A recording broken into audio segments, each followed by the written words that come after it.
Hello बच्चों, क्या हाल चाल, कैसे हैं आप लोग सब। देखो, सबसे पहले मैं आप लोगों से सॉरी कहना चाहता हूँ, हाथ जोड़ के आप लोगों से सॉरी कहना चाहता हूँ। क्योंकि बात ऐसी है कि मेरे को ये लेक्चर लाइव लेना था, मैं लाइव लेना भी चाहता था, लेकिन देखो मैंने पूरे अराउंड 12 से 14 लेक्चर पूरा लाइव आपका ऑडिट लेके कराया, कैलेंडर नोट्स भी बनाए। तब तक सब कुछ सही चल रहा था। अभी क्या हो गया अचानक से, जैसे अब अगस्त आया है तो शेड्यूल इस तरीके से हो गया है कि मेरे को यूट्यूब पर बैठने आने तक का भी टाइम नहीं मिल रहा है। क्योंकि सुबह 9:45 पे लॉ का सेशन हो रहा है, वो 11:45 पर ख़त्म हो रहा है प्लस बैच पर। उसके बाद फाउंडेशन का लॉ का शुरू हो रहा है 12:15 पर, वो ख़त्म हो रहा है 1:45 पर। फिर अब ऑडिट का भी शुरू हो गया है, Jan 27 और May 27 का ऑडिट का बैच, वो 3 से 5 चल रहा है। उसके बाद एक फाउंडेशन का भी एक्स्ट्रा प्लस लेना पड़ रहा है, क्योंकि उनके भी एग्ज़ाम 15 दिन आगे आ गए हैं। ठीक है। सितंबर 15 से शुरू होते थे, आपको पता होगा 2 सितंबर से शुरू हो रहा है, अगर आपका कोई छोटा भाई बहन होगा तो उसकी भी दो दो प्लस क्लासेस लेनी पड़ रही है कॉन्ट्रैक्ट कंप्लीट करने के लिए, तो 6:45 पर जाके वो खत्म हो रहा है। अब 7 बजे मेरे पास टाइम बच रहा है इस चीज को आने का। इसीलिए मैं आज 7 बजे ये वीडियो अपलोड कर रहा हूँ, और कल से इसी स्लॉट पर 7 से 8 जो मैंने बोला था कि अब ऑडिट खत्म, पूरा का पूरा चैप्टर बाय चैप्टर रिवीजन, अब बारी है लॉ की। तो कल से यहाँ पर लॉ के एमसीक्यू, केस बेस एमसीक्यू की क्लासेस शुरू होंगी, जो कल से 20 तारीख तक चलेंगी, 20 तक। ठीक है, 20 तक।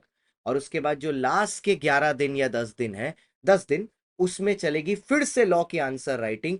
कौन सा नया पोर्शन? May 26 का पेपर, September 26 की आरटीपी, September 26 की एमटीपी, ये तीन चीज। क्योंकि इसके अलावा जितनी आंसर राइटिंग थी वो एक फुल डे मैराथन में करा के वीडियोस कॉलम में ऑलरेडी डाली हुई है।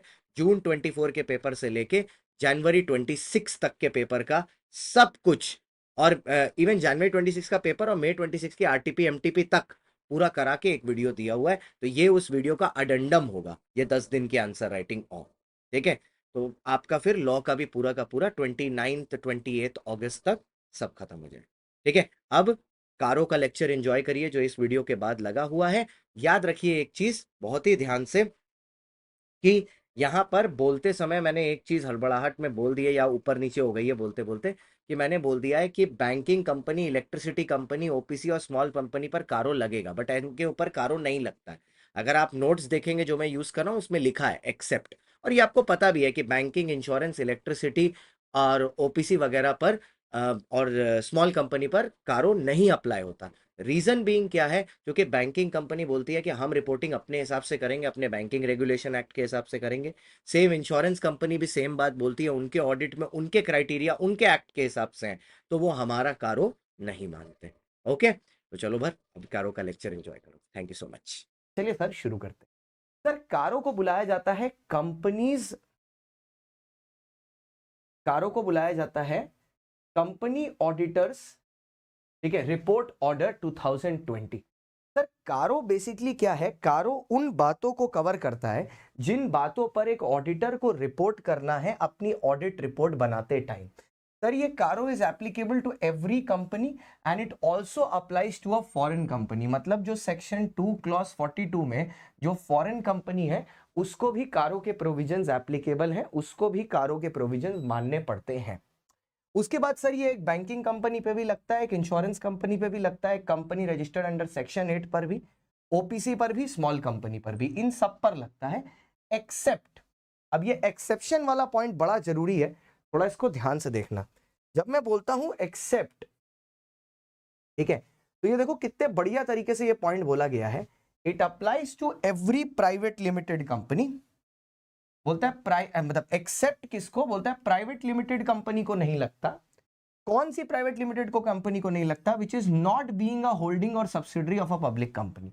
मतलब अगर एक प्राइवेट कंपनी है जो किसी पब्लिक कंपनी की होल्डिंग कंपनी या सब्सिडरी कंपनी बन जाती है, ठीक है, या कोई प्राइवेट कंपनी की पब्लिक कंपनी होल्डिंग या सब्सिडरी कंपनी बन जाती है, इधर वे में उस प्राइवेट कंपनी को भी फिर कारो मानना पड़ेगा। बट माइंड यू, यहां पर होल्डिंग और सब्सिडरी के बारे में बात दी हुई है, एसोसिएट के बारे में नहीं है। तो मतलब अगर मैं एक प्राइवेट कंपनी हूं और मैं एक पब्लिक कंपनी का एसोसिएट हूं, then there is no problem, मेरे को कारो फॉलो करने की दरकार नहीं है, प्रोवाइडेड इसके साथ साथ मैं बाकी तीनों कंडीशन को फुलफिल करूं। Remember, it is an and condition. मतलब कारों के बाहर रहने के लिए मेरे को ये तीनों चीजें माननी होंगी अगर मैं कारों के बाहर रहना चाहता हूं। तीनों मतलब क्या क्या चीजें सर? मेरा पेड अप शेयर कैपिटल और रिजर्व 1 करोड़ रुपए से कम होना चाहिए, 1 करोड़ या उससे कम, लेस देन इक्वल टू। मेरी जो टोटल बोरोइंग है वो 1 करोड़ या 1 करोड़ से कम होनी चाहिए। मेरा जो टोटल रेवेन्यू है वो 10 करोड़ या 10 करोड़ से कम होना चाहिए, मतलब 1:10। ये तीनों चीजें लेस देन इक्वल टू रही तो मैं कारों में नहीं घुसूंगा। अगर ये तीनों चीजों में से एक भी चीज इसके ऊपर चली गई तो मैं कारों का ब्रीच कर दूंगा, तब मेरे को कारों मानना पड़ जाए। समझ में आई बात? अब एक बात और समझना, ठीक है, ऊपर वाली जो कंडीशन है नॉट बीइंग होल्डिंग सब्सिडरी वो तो अलग चीज है, और नीचे वाली जो 3 कंडीशन है वो अलग चीज है। मतलब क्या है, मान लो ये तीनों लिमिट मैंने पूरी रखी, मेरा पेड अप शेयर कैपिटल भी लेट्स से 50 लाख है, मेरी बोरोइंग 70 लाख है और मेरा टर्नओवर सिर्फ 8 करोड़ रुपए, लेकिन I become a subsidiary of a public company, तो भी मेरे को कारों मानना पड़ेगा। बाहर रखने के लिए आपको चारों कंडीशन एक्चुअली माननी पड़ेंगी, चारों। होल्डिंग सब्सिडरी भी नहीं होना है, रिजर्व भी नीचे रहना है, बोरोइंग भी नीचे रहना है, रेवेन्यू भी नीचे रहना है, और बाहर निकलने के लिए इनमें से कोई एक भी अगर लग गई तो आप बाहर निकल, ठीक है, फिर कारों मानना पड़ेगा। ओके, आई होप ये पहला क्लियर हो गया होगा। कारों में फिर एक आता है पैरा नंबर 2, ठीक है। अब ये पैरा नंबर 2 क्या बोलता है? बोलता है sir audit report shall contain matter of para 3 and 4. It shall not apply to the audit report or consolidated financial statement. Sir, CARO does not apply to CFS. कारो स्टैंड अलोन फाइनेंशियल स्टेटमेंट्स को apply करता है, CFS पर नहीं, but CFS के बारे में भी कारो में बात किया जाता है। फिर आता है पैरा नंबर 3। ये हमारे लिए सबसे ज्यादा इंपॉर्टेंट है क्योंकि यहीं पर हमारी एक्चुअल बात होती है कि what are the matters to be considered, आखिरकार कारों में किन बातों के बारे में बोला जाता है, ठीक है। एक्चुअली हमारे लिए यही पैरा इंपॉर्टेंट है। एक्चुअली पैरा 2 भी इसी की तरफ हिंट करता है। पैरा 2 बोलता है कि आप जो ऑडिट रिपोर्ट बनाते हो उसमें वो मैटर होने चाहिए जो पैरा 3 एंड 4 में है, जो अभी आएंगे नीचे, ठीक है। और ये जो पैरा है, मतलब ये जो ये जो कारो है, it shall not apply to the audit report on CFS. तो सीएफएस पर जो हम ऑडिट रिपोर्ट बना रहे हैं उस पे कारो नहीं अप्लाई हो, ठीक है। आइए, ओके, अब एक एक करके हम आपको सारे के सारे आइटम्स दिखाना शुरू करते हैं, कौन कौन से आइटम है और उसके ऊपर क्या क्या रिपोर्टिंग है। सबसे पहली जो आइटम है जो आती है हमारे सामने वो आती है फिक्स्ड एसेट और इंटेंजिबल एसेट। सर हम लोग को पता है फिक्स्ड एसेट एक बहुत ही इंपॉर्टेंट कंपोनेंट होता है किसी भी ऑर्गेनाइजेशन का। तो फिक्स्ड एसेट के बारे में कारो में क्या लिखा है, आइए चलिए देखते हैं। वो पहले बोलता है दैट कि ऑडिटर बताएगा कि proper PPE records, plant property equipment के लिए प्रॉपर रिकॉर्ड्स मेंटेन्ड है कि नहीं। दूसरी बात, वो चीज वेरीफाई की गई है कि मैनेजमेंट के द्वारा कि नहीं। टाइटल डीड्स को वेरीफाई करेगा ये देखने के लिए कि इमूवेबल प्रॉपर्टी कंपनी के ही नाम पे है ना, अगर वो कंपनी के अलावा किसी और के नाम पर है तो इंक्वायर करेगा क्यों।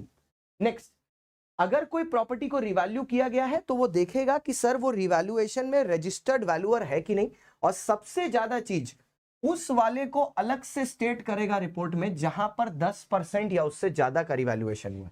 मतलब लेट्स से वैल्यू 1 लाख है, ठीक है, और रिवैल्यूएशन हुआ है 1,10,000 कर दिया गया इसको, या उसके ऊपर कर दिया गया, तो ये ग्रेटर देन 10% है, ग्रेटर देन इक्वल टू, इसका अलग से डिस्क्लोजर लगे, ठीक है। Next, proceeding initiated pending against the company for बेनामी प्रॉपर्टी। सर बेनामी प्रॉपर्टी वो प्रॉपर्टी होती है जिसपे किसी का नाम नहीं है, तो अगर कंपनी के अगेंस्ट बेनामी प्रॉपर्टी का कोई क्लेम चल रहा है या कुछ चल रहा है तो उसका डिस्क्लोजर भी वो अपने ऑडिट रिपोर्ट के कारों में बता देगा।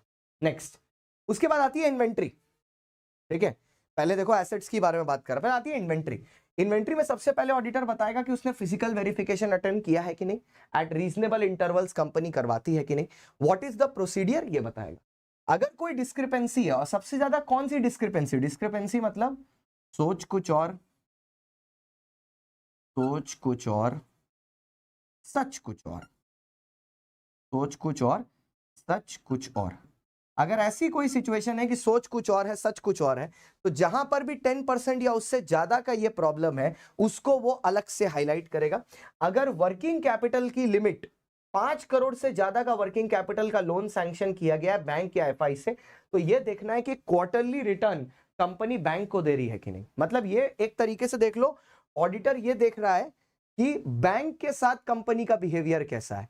कि मान लो एक कंपनी ने तुमको लोन दिया, ठीक है, एक कंपनी ने तुमको लोन दे के रखा हुआ है, ठीक है, तो तुम लोन के साथ किस तरीके का बिहेव कर रहे हो, वेदर क्वार्टरली रिटर्न्स फाइल कर रहे हो नहीं कर रहे हो, ये चीज बतानी है। फिर आती है इन्वेस्टमेंट, जिसमें बात करता है, इंडिकेट करना है क्या कि कंपनी ने कितना amount as LAG, loans advances guarantee दे के रखा है to joint venture subsidiary and associate, या कितना लोन्स एडवांस या गारंटी दे के रखा है other than joint venture subsidiary associate. मतलब कंपनी ने कितने लोन्स एडवांसेस दिए हैं अपने ज्वाइंट वेंचर, अपनी सब्सिडरी या अपने एसोसिएट को, और कितने लोन्स एंड एडवांसेस दिए हैं अपने ज्वाइंट वेंचर, अपने एसोसिएट या अपने क्या बोलते हैं ये सब्सिडरी से अलग हटके, ठीक है, उसका डिस्क्लोजर दे दिया। ठीक है, अब इसमें नॉर्मली कोई भी 10 लाख रुपए का लोन अगर मार्केट में दिया जाए तो उसमें देखा यह जा रहा है कि इंटरेस्ट परसेंटेज लगभग 15% होता है, इंटरेस्ट परसेंटेज लगभग 15% होता है। कंपनी ने ये लोन अपने ज्वाइंट वेंचर्स को दे के रखा है 5%, तो ये तो शक रेस करेगा ना, क्योंकि इसका जो इंटरेस्ट है it is prejudicial against the interest of the company, it is against the interest of the company. 15 पर देना चाहिए, आपने 5 में दे के रखा है, इट इज वेरी लेस, तो इसको वो इन्वेस्टिगेट करेगा। Next, okay, check whether the payment schedule is recognised, कि अगर प्रॉपर पेमेंट्स लोन की इंटरेस्ट की प्रॉपर पेमेंट्स मिल रही है कि नहीं मिल रही है। अगर कोई ओवरड्यू 90 दिन से ज्यादा है तो ये देखना है कि कंपनी ने उस पर कुछ एक्शन लिया है कि नहीं लिया है। If overdue loans are recovered और एक्सटेंडेड, या अगर कोई फ्रेश लोन बना दिया गया है और repayable on demand without any terms वाले को बेटर इन्वेस्टिगेट करेगा, ये आइडेंटिफाई करने के लिए कि कोई रिलेटेड पार्टी ट्रांजैक्शन तो नहीं। एक बात यहां पर समझना, here loans are in nature of investment. यहां पर जो लोन वगैरह है ना बाबू, ये in the nature of investment है। इसीलिए हम देखना चाह रहे हैं कि कहीं ऐसा तो नहीं कि इस लोन्स पर जो टर्म्स अग्रीड किए गए हैं वो कुछ अलग है, कि वो फेवरेबल नहीं है, इसलिए देखना चाह रहे हैं।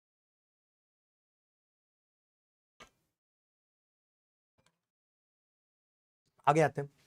अच्छा, अब आया sir loans, investment guarantee and security.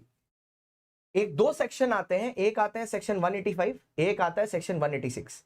Section 185 बात करता है लोन्स या आपने कोई एडवांसेस दे के रखे हैं डायरेक्टर, पार्टनर या रिलेटिव को, और 186 बात करता है कोई लोन्स, एडवांसेस या सिक्योरिटी आपने दे के रखी है अदर देन डायरेक्टर, पार्टनर या रिलेटिव को, तो उसका सेपरेट डिस्क्लोजर आपको देना है। Deposits and redeem deposits, directives of deposits of RBI. अगर आपने डिपॉजिट्स या पब्लिक डिपॉजिट लेके रखे हैं एज पर चैप्टर नंबर, सब लोग 5 लिख दो कमेंट में, chapter number 5 of the companies act, तो हमको देखना है कि डिपॉजिट रूल्स जो सेक्शन 73 से लेके 76, जिसमें रूल नंबर 3, 5, 6, 7, 8, 9, 10 ये सब आते हैं, वो रूल्स आपने फॉलो किए हैं या नहीं किए हैं। ठीक है, और उसमें याद है एक सेक्शन नंबर 76 भी था, जिसमें आपके पास जब ड्यू डेट पर पैसे नहीं होते थे तो आप ट्राइब्यूनल के पास हाथ फैलाते थे कि ओए माई बाप प्लीज दे दो पैसा, तो वो जो प्लीज थोड़ा सा टाइम दे दो, तो अगर आप ये जो टाइम मांगने जा रहे हो तो वहां पर ट्राइब्यूनल की बात मानी है आपने नहीं मानी है, उसका भी डिस्क्लोजर यहां पर देता है। वहां याद है अगर आप ट्राइब्यूनल से टाइम मांगने जाते थे और वो टाइम दे देता था और आप टाइम रहते भी पेमेंट नहीं करते थे तो वो और ज्यादा स्ट्रिक्ट रूल लगा देता था आपके ऊपर, ये याद रखिएगा। कारो भी तो लॉ से ही related, at the end of the day law ही की तो रिपोर्टिंग कर रहा है, ऑडिटर भी। अच्छा, अब आई बात कॉस्ट रिकॉर्ड्स की एंड स्टैट्यूटरी ड्यूज की। सर आपको पता है कुछ कंपनियां ऐसी होती हैं जिनको सेक्शन 148 के तहत कॉस्ट ऑडिट कराना होता है अपना, तो वेदर प्रॉपर कॉस्ट ऑडिट किया है कि नहीं। सर कॉस्ट ऑडिट कौन करेगा? CMA करेगा, cost and management accountant cost audit करेगा, और वही एक कॉस्ट ऑडिट कर भी सकता है इंडिया में, उसके अलावा कोई नहीं कर सकता, तो वो अकेला ही करेगा। ठीक है, और हम लोग चिल्ला चिल्ली भी नहीं करने जा रहे हैं कि हमें भी दो, हमें भी दो, हमें भी दो, वो सब नहीं करना, उसको करने दो। अच्छा है, नेक्स्ट फिर आया sir statutory dues. Statutory dues का मतलब क्या होता है? जैसे कि है इनकम टैक्स, तो अगर आप इनकम टैक्स या कोई प्रोविडेंट फंड या इंप्लॉय के ड्यूज पेमेंट कर रहे हो और अगर वो मोर देन 6 मंथ से ज्यादा ड्यू है, अगर वो मोर देन 6 मंथ से ज्यादा ड्यू है तो उन स्टैट्यूटरी ड्यूज को अलग से डिस्क्लोज किया जाएगा रिपोर्ट में। Next, if any items are not recorded as transactions they are included in tax assessment whether included or not, correct। next, फिर बात आई अगर मतलब आपके ऊपर अगर कोई पेंडिंग असेसमेंट चल रही है टैक्स की या स्क्रूटनी चल रही है तो वो चीज अलग से बताई जाएगी। और देखो स्टैट्यूटरी ड्यूज के बारे में तभी रिपोर्ट करना है ऑडिटर को जब 6 महीना से ज्यादा ड्यू हो और आप पेमेंट ना कर रहे, हर केस में नहीं। Loans and borrowings, sir loans and borrowings में देखो आप अब ये है जो आपने लिया है ये लाइबिलिटी है, जो ऊपर वाला चल रहा था वो एसेट था, ये लाइबिलिटी है, ये आपने लिया है, ठीक है। तो क्या आपने क्या डिफॉल्ट किया है, you have defaulted in payment of loans and borrowings. अगर आपने लोन्स एंड बोरोइंग पेमेंट करने में डिफॉल्ट किया, ठीक है, आपने पैसा नहीं दिया, या अगर आप विलफुल डिफॉल्टर है, wilful defaulter is like Mallya ji कि पैसा होके भी पैसा नहीं दे रहे, ठीक है। तो शॉर्ट टर्म या तो शॉर्ट टर्म लोन्स को आपने लॉन्ग टर्म पर्पसेस के लिए यूज कर लिया, या आपने लोन्स रेस किए on pledge of securities of joint venture या सब्सिडरी कंपनी, उसकी डिटेल और उसके डिफॉल्टर। मतलब अगर किंगफिशर एयरलाइंस का मैं ऑडिट कर रहा होता, किंगफिशर का, तो जो उन्होंने लोन रेस किया था on the goodwill of shares of Kingfisher, उसके बेसिस पर मैं ये रिपोर्टिंग कर सकता था, ठीक है, मैं ये रिपोर्टिंग कर सकता था। अच्छा नेक्स्ट, अब बात करते हैं आईपीओ और एफपीओ के बारे में, ठीक है। सर अगर एक कंपनी आईपीओ या एफपीओ करी, what is IPO FPO? IPO is initial public offer, FPO is follow up public offer या further public offer. So whether इन लोगों ने सारे के सारे चैप्टर 3 के जो रूल्स रेगुलेशन और नॉर्म्स हैं उनको फॉलो किया है कि नहीं। अगर प्रेफरेंशियल अलॉटमेंट कर रहे हैं अंडर सेक्शन 42, ठीक है, preferential allotment section 42 private placement बोलते हैं, तो प्रॉपर प्राइवेट प्लेसमेंट गाइडलाइंस को फॉलो किया गया है कि नहीं। उसके बाद आता है फ्रॉड। फ्रॉड के सेक्शन है 143(12) से लेके 143(15) तक, ठीक है। अगर आप एक फ्रॉड कर रहे हो तो वो फ्रॉड को रिपोर्ट करना है अंडर सेक्शन 143 से 143(12) से लेके 15। जहां पर ऑडिटर को अगर 1 करोड़ के ऊपर का कोई फ्रॉड मिल जाता है तो वो डायरेक्टली जाके एमसीए को बता देता है। आपको याद है उस फ्रॉड के बारे में यहां पर बात कर रहे हैं कि वेदर ऑडिटर ने वो फ्रॉड रिपोर्ट किया है कि नहीं सीजी को अंडर एडीटी 4 फॉर्म। और अगर कोई विसल ब्लोअर है जो फ्रॉड के बारे में कोई कंप्लेन किया है, कोई माइनर फ्रॉड्स या कुछ है, तो उसका भी डिस्क्लोजर आप यहां पर दे देना कि ऐसा ऐसा मेरे को मिला है। फिर बात करते हैं निधि जी के बारे में, ठीक है। निधि कंपनी का बहुत ज्यादा रेफरेंसेस दिए हुए हैं। अगर आप चाहते हो कि निधि के लिए एक मैं छोटा वीडियो बना दूं तो वो भी बोल देना, मैं निधि के लिए एक अलग से वीडियो बना दूंगा। ऐसे निधि का बहुत मेंशन है। अगर आप फेमा में देखो तो वहां से पर्सन रेसिडेंट आउटसाइड इंडिया भी निधि में पैसा नहीं लगा सकता। फिर अगर आप इसमें देखो कि प्रॉक्सी में, अब निधि कंपनी का प्रॉक्सी सिर्फ वही बन सकता है जो खुद उस कंपनी का मेंबर हो, उसके अलावा कोई नहीं बन सकता। 5% से ज्यादा अगर वोट होगा निधि कंपनी में किसी आदमी के पास, पोल पर 5% से ज्यादा एक्सरसाइज नहीं कर सकता। निधि पर काफी प्रोविजन है। आइए, तो निधि कंपनी का जो ओन्ड एंड डिपॉजिट का रेशियो है वो वेदर 1:20 मेंटेन्ड है कि नहीं। मतलब खुद का पैसा लगाया है 1, डिपॉजिट है 20, ओन्ड टू डिपॉजिट 1:20 का रेशियो मेंटेन्ड है कि नहीं। Next, okay. और जितने टोटल डिपॉजिट्स निधि कंपनी को मिलते हैं उसके 10% should be put into unencumbered securities. Unencumbered मतलब which can be withdrawn at any point of time, withdrawn at any, जिनको आप जब चाहो तब विड्रॉ कर सकते, ठीक है। अगर कोई डिफॉल्ट हुआ है इंटरेस्ट पेमेंट में तो वो भी डिस्क्लोज कर। Next, related party transaction. Sir related party transactions को एज पर सेक्शन 117, 118 प्रॉपर्ली डिस्क्लोज करना है।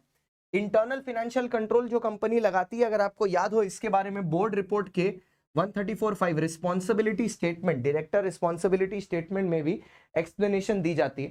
सेम बात ऑडिटर भी बताएगा कि वेदर कंपनी ने इंटरनल फाइनेंशियल ऑडिट मतलब इंटरनल ऑडिट फंक्शन को यूज किया है कि नहीं, ठीक है। सेक्शन 148, सॉरी ये इंटरनल फाइनेंशियल कंट्रोल लिख दिया मैंने, वेरी वेरी सॉरी गाइस, ये 134(5) नहीं है, ये 148 है कि वेदर कंपनी में इंटरनल ऑडिट फंक्शन है कि नहीं, जिसमें लिस्टेड कंपनी के लिए कंपलसरी है, ठीक है।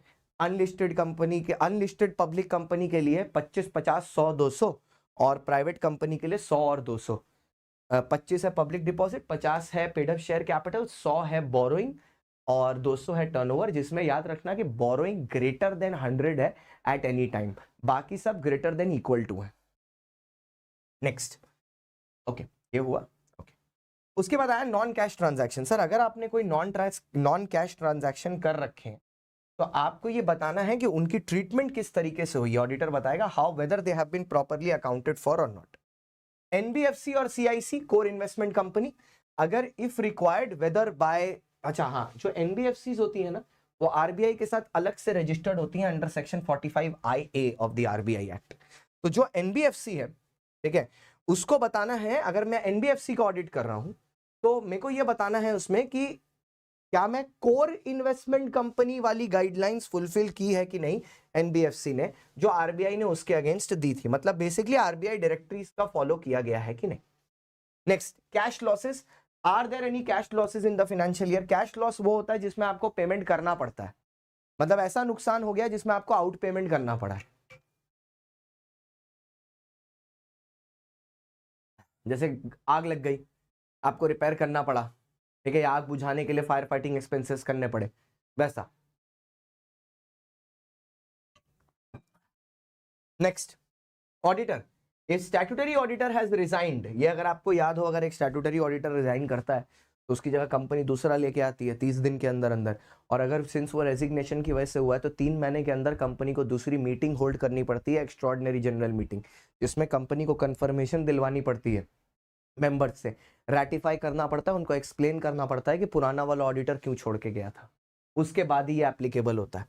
Next, going concern, whether material uncertainty है या नहीं कंपनी के गोइंग कंसर्न में, अगर है तो बता देगा, नहीं है तो भी ठीक है। Next, CSR. सीएसआर के बारे में तो बोर्ड रिपोर्ट में भी है, यहां पर सीएसआर में क्या चीज के बारे में बात किया गया ना स्पेसिफिकली, जो अनस्पेंट सीएसआर अमाउंट होता है, अगर आपको याद हो, ठीक है, उसको साल खत्म होने के बाद 30 दिन के अंदर ट्रांसफर करना पड़ता है ना, तो बोल रहा है transfer of unspent amount to fund within 6 months to a special account. तो इसको 6 मंथ्स के एंड में आपको दूसरे अकाउंट में ट्रांसफर करना है। Consolidated financial statement,